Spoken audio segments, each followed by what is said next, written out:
চাচা বাড়িঘর তো সাজানো কেন, হেনা কোথায়? একদিন সময় আসবে তোমার জীবনে, হয়তো তুমি এসে বলবা, চাচা বাড়িঘর তো সাজানো কেন, হেনা কোথায়? আর চাচা বলবে, বাবা হেনার তো বিয়ে হয়ে গেছে, তুমি বাস খাও, তুমি গাঞ্জা খেয়ে ঘুরে বেড়াও।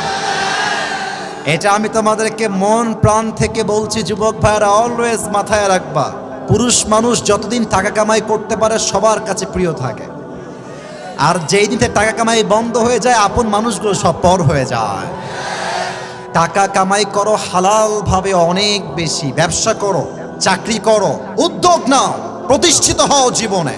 যদি মায়ের কাছে সেরা সন্তান হতে চাও, যদি বাবার কাছে সেরা সন্তান হতে চাও, যদি তুমি তোমার স্ত্রীর কাছে সেরা স্বামী হতে চাও, যদি তুমি তোমার সন্তানের কাছে সবচেয়ে প্রিয় বাবা হতে চাও, তুমি যদি বোনের কাছে সবচেয়ে প্রিয় ভাই হতে চাও, টাকা কামাই করা ছাড়া কোনো গতি নাই যুবক ভাইরা। বলো বলো বলো।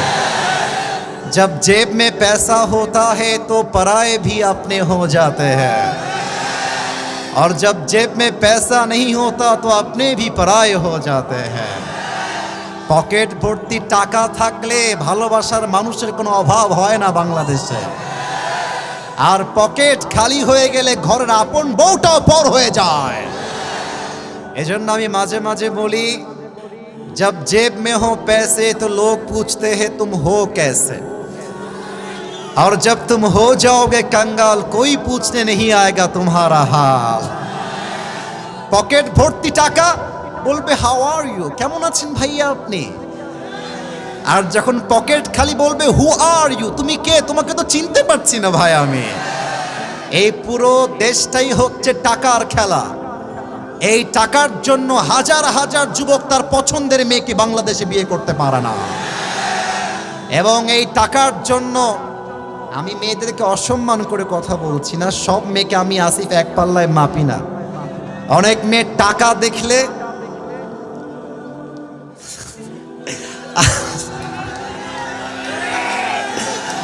টাকা দেখলে আর সরকারি চাকরি দেখলে টাকলার সঙ্গ বিয়ের পিড়িতে বসে যায় না, এমন মেয়ে তো বাংলাদেশে নাই।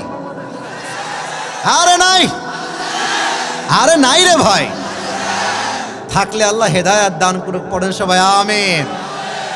এজন্য আমি বলি, পকেট শূন্য থাকা অবস্থায় যে আমাকে হালাল ভাবে বিয়ে করতে চাইবে সেই তো আমার ভালোবাসা পাওয়ার যোগ্যতা রাখে, আর যে আমাকে প্রতিষ্ঠিত হওয়ার পরে চাইবে, বুঝতে হবে সে আমাকে ভালোবাসে নাই, সে আমার অবস্থানকে ভালোবেসেছে। আল্লাহ যুবক ভাইদেরকে হালাল ভাবে বেশি বেশি ইনকাম করার তৌফিক দান করুক, পড়েন সবাই আমিন।